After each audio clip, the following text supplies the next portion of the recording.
Ser podcast. Soy Nieves con Costrina y estás escuchando Acontece, que no es poco.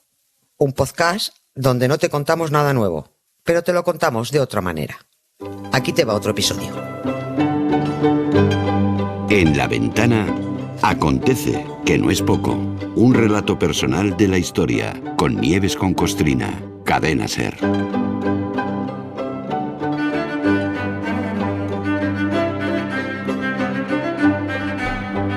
Hola Nieves, buenas tardes.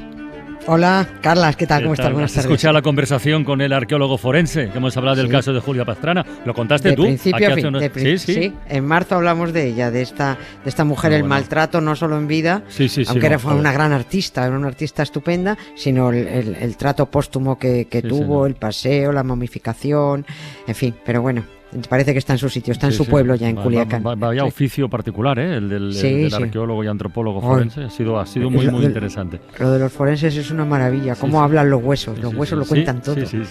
Oye, ¿sabes qué hora es, no? Las 7:06, las 6:06 en Canarias. Exactamente. Te lo digo. No, te lo digo porque esto de dar la hora es uno de los recursos, yo diría que incluso uno de los latiguillos más socorridos de la radio. Y creo que a veces damos la hora por encima de nuestras posibilidades, ¿eh? Yo creo que sí. Yo también. Pero bueno, hoy hacerlo tiene más sentido que nunca porque la historia que nos traes es la historia de un reloj, pero no un reloj cualquiera, ¿eh? Ni muchísimo menos. Venga.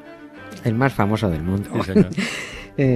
A ver, mañana se cumple el primer aniversario de la caída del puente de Londres, acuérdate. Entiéndase la caída. Sí. Era el mensaje que circuló en las altas esferas británicas, al menos eso nos contaron, para que comenzara el espectáculo tras la muerte de Isabel II del Reino Unido de Gran Bretaña e Irlanda del Norte. Mañana se cumple 8 de septiembre. Les gusta a ellos mucho estas películas de mensajes en clave porque por algo, bueno, James Bond es de allí, ¿no? Yo creo que hubiera bastado con llamar y decir, la reina se ha muerto, pero no, el puente de Londres ha caído.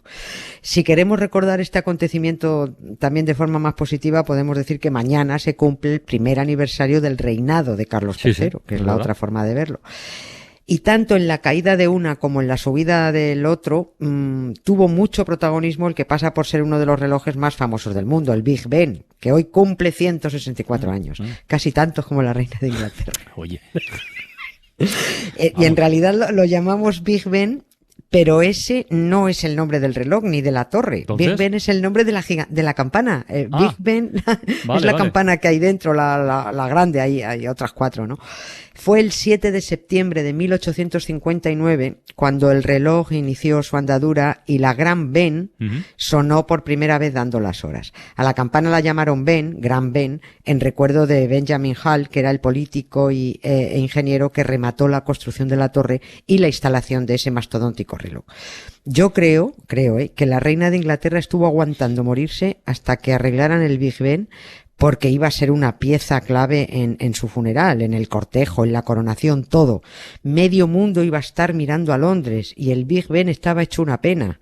Y de eso nada, eso no podía ser. Pero oye, fue quitar los andamios, repararon la relojería, restauraron la campana, dejaron la torre niquelada y a los 9 meses cayó el puente de Londres. London Bridge is falling down, falling down, falling down. London Bridge is falling down, my fair lady. Build it up with wood and clay, wood and clay, wood and clay. Build it up with wood and clay, my fair lady. Oye, ¿y cuánto duró la restauración del Big Ben? ¿Y qué papel tuvo en los funerales y la coronación? Por recordarlo todo ya. Sí. Es que fueron 5 años de restauración lo que tuvo el Big Ben. No está mal. De 2017 a 2021. La gente que fue a Londres en estas épocas veía todo hecho un desastre. Restauraron todo, reloj, fachada, campana, tejado de la torre, que es una torre preciosa. Estaba todo un poquito perjudicado para ser patrimonio de la humanidad, o sea que eso había que arreglarlo. En el funeral de la reina el Big Ben estuvo sonando a intervalos de 1 minuto durante el traslado del féretro a la capilla ardiente a Westminster, pero sonaba flojito porque le pusieron al martillo que arrea en la campana de 13 toneladas, en la Gran Ben, en Big Ben, una almohadilla de cuero para que sonara amortiguado. Claro. Sí. Dijeron que en señal de respeto. Parece que si sonaba fuerte, pues que era un poco irrespetuoso. Y en la coronación ya fue más un espectáculo de luz y sonido, porque hicieron proyecciones, estas cosas tan bonitas que hacen sobre las fachadas de los edificios históricos, proyecciones así con luz y tal, que dan formas, y sobre el Big Ben hicieron proyecciones con florecitas en rojo y florecitas en azul, y es verdad que como los british son muy detallistas para lo suyo, para lo de los demás no, pues las florecitas estaban muy pensadas, eran las plantas nacionales de Inglaterra, Escocia, Gales e Irlanda del Norte. ¿Qué son? La rosa, el cardo, el narciso y el trébol. Mira. Esas son las flores nacionales. Y proyectaban los mensajitos propios de los reyes que se dicen entre ellos. Aparecía en una lateral feliz y glorioso, bueno, happy and glorious ponía. Que reine por mucho tiempo, otra frase. Dios salve al rey. Todo muy cookie. La verdad es que todo estuvo estupendo, con muchos colorines.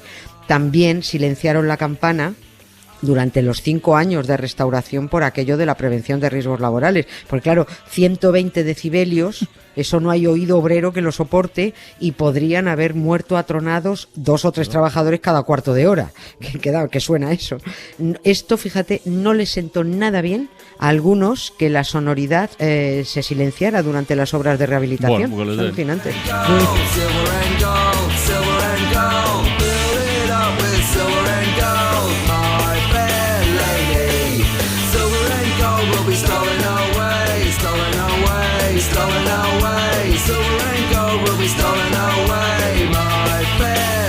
Bueno, digo que les den, pero es que, a ver, vamos a ver, en fin, sentido común entre la tradición, que está muy bien, y unos cuantos obreros atronados. ¿Había quien prefería la tradición por encima de todo o qué? Sí, o sea, sí, que les den, claro que les den. Vale. Sí. Es que no hubo periódico conservador que no criticara que se silenciaran las campanas. Lo de la restauración vale, pero que se silenciaran las campanas, eso era inadmisible. Alguno se pasó de vueltas y dijo en su editorial que silenciar al Big Ben es como detener el latido de nuestra democracia. Hombre. Anda ya. Sí. Encima La cursis. primera, sí, tremendo. La primera ministra, Theresa May, que era entonces, que debía, parece que ella entendía mucho más de relojería que de política, dado el rastro que dejó, dijo que silenciar la sonoridad no podía ser bueno para el reloj. ¿Y eso? O sea, aquí hay un equipo multidisciplinar organizando una restauración de la leche complejísima, tal, y llega la lista de turno a decir que eso no va a quedar bien, ¿eh? Fatal.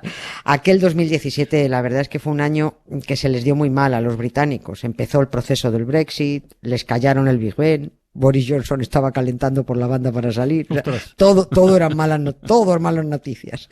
El Big Ben, que además no se llama Big Ben, oficialmente se llama Torre de Isabel, Elizabeth Tower. Uh-huh.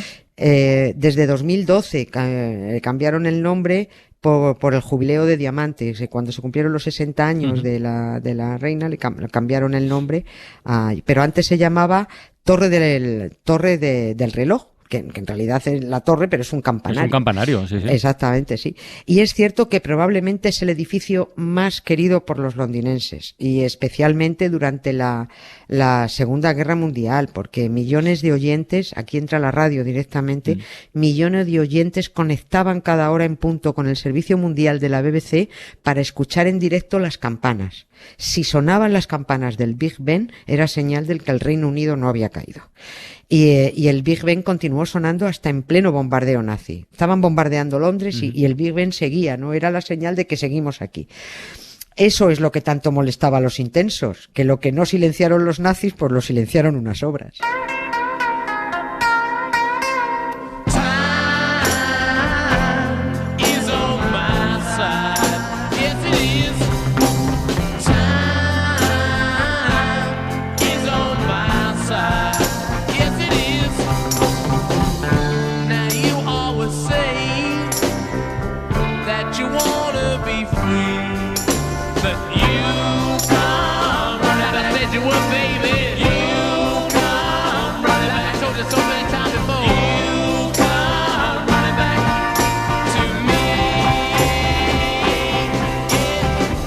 Oye, Nieves, estaba pensando que dada la fama del Big Ben, bueno, el anecdotario debe ser casi inabarcable, ¿no?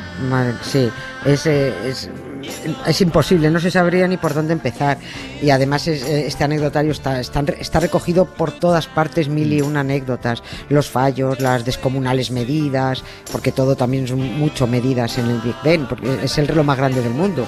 Eso no tiene manillas, eso tiene manazas directamente.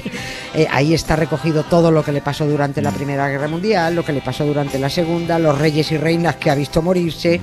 Se encuentra todo muy fácil y es muy curioso de mirar, pero vamos, como no se sabe por dónde empezar, pues mejor ni empezar.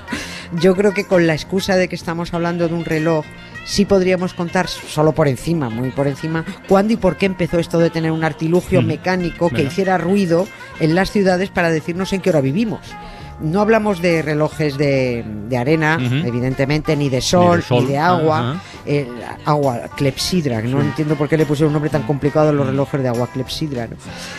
Y fíjate que por esto de los relojes, que luego dicen que sí digo, pero la culpa otra vez de los curas, porque necesitaban marcar los horarios de los rezos, por eso empieza. O sea, el tal San Benito, ese de la regla, el del hora et labora, como era un metomentodo, también reguló las horas canónicas a lo largo de todo el día y la noche. Esto nos suena a todos: maitines, laudes, prima, tercia, sexta, nona, vísperas y completas. Elaborar poco, porque se tiraban el día orando. Y cada uno de estos rezos, además, es muy largo, así que no había forma de dormir 2 horas seguidas. Pero para esto necesitaban regular el tiempo con cierta precisión, porque con lo único que acertaban era, así calculando a ojo, era con la salida y con la puesta de sol. Claro. Y venía muy bien que de vez en cuando, en vez de estar pendiente del reloj de sol, pues que hubiera algún cacharro que sonara y te avisara de las horas para decir nonas, tercias, prima, no sé qué. Era necesario saber cuándo era la hora de orar. Hora con H y orar sin H. Por eso se cree que fue en torno al año 1000 cuando se construyeron los primeros relojes mecánicos. En la Europa central y occidental, por supuesto. En la Europa cristiana. Aunque ninguno de ellos se considera. Pero entonces, claro, Nieves, los primeros relojes estarían en los monasterios o las iglesias, ¿no? Claro. Estaban ahí, ¿no? ¿Y cómo eran, por cierto, los primeros? Pues mira, los relojes no tenían esfera. No es como los vemos ahora. Entonces, ¿cómo se veía la hora? Es que sonaban las horas. No se veían las horas. Las horas sonaban. Eran golpes que daban las horas. Todavía, fíjate, en nuestro lenguaje todavía mantenemos eso de han dado ¿no? Han dado las dos. Cuando has presentado has dicho, pues damos los horarios, damos las horas, ¿no? Pues fíjate, es que daban las 2, daban las 3, y eso es cuando oímos las campanas de algún sitio. No vemos el reloj, lo oímos. Los relojes eran mecanismos además gigantescos, muy pesados, que se instalaban efectivamente en monasterios, en torres de catedrales lo suficientemente fuertes para acoger esos artilugios. En el siglo XIII ya no había monasterios sin reloj, y cuando empezaron a crecer las ciudades, los urbanitas necesitaron organizar su trabajo. En el campo no hacía falta, porque el ritmo de trabajo te lo marcaba la naturaleza y la meteorología. Sale el sol, te vas a currar. Se va el sol, te vas a la cama. Hay hambre, comes. Mucho calor, pues paras de trabajar y trabajas un poco más en los momentos más frescos. Daba igual si eran las 8 o las 2 o las 4. Pero en los monasterios y en las primeras ciudades el ritmo de trabajo era ya artificial. Se rezaba también de noche, se trabajaba también de noche. Los mercaderes y los artesanos necesitaban regirse por un horario, y también las catedrales advertían a la clientela de que debían acudir a rezar a base de campanazos, ¿no? Lo definió muy bien un historiador francés, se llama Jacques Legoff, que lo llamó el paso del tiempo teológico al tiempo tecnológico. Está muy bien visto. Oye, ¿y cuando empezaron los relojes con esfera, cuándo se veían las horas? Pues eso ya fue hacia el siglo XIV, pero al principio solo tenían una manecilla, esto es curioso, que tardaba todo el día en dar la vuelta. 12 horas en la mitad de la esfera y las otras 12 en la otra mitad. Los campanazos daban las horas, pero no se sabía si eran y 10 o y 20 o y media. Es que no era importante. Hablabais también de las prisas. No hacía falta ir corriendo a todas partes. Hubo tal fiebre de relojes dando campanazos en los siglos XIV y XV en las ciudades que no había ayuntamiento o convento o iglesia que ya no tuviera un reloj mecánico, y como la tecnología había avanzado ahí lo justito, pues claro, no sonaban todos a la vez. La ciudad, eso era un escándalo, no eran precisos, ¿no? Y ese fue el objetivo con el Big Ben, diseñar e instalar el reloj público más preciso del mundo. Ahora cualquier reloj que llevemos nosotros es tan preciso como el Big Ben, ¿eh? Antes la gente comprobaba si sus relojes iban bien mirando al Big Ben, y ahora vigilan si el Big Ben va bien mirando el móvil, ¿no? Los responsables relojeros del mantenimiento del Big Ben se lamentaban hace unos años de que algunas personas llamaban para quejarse de que el Big Ben iba mal. Porque somos muy de... Para no perderte ningún episodio, síguenos en la aplicación o la web de la SER, Podium Podcast o tu plataforma de audio favorita.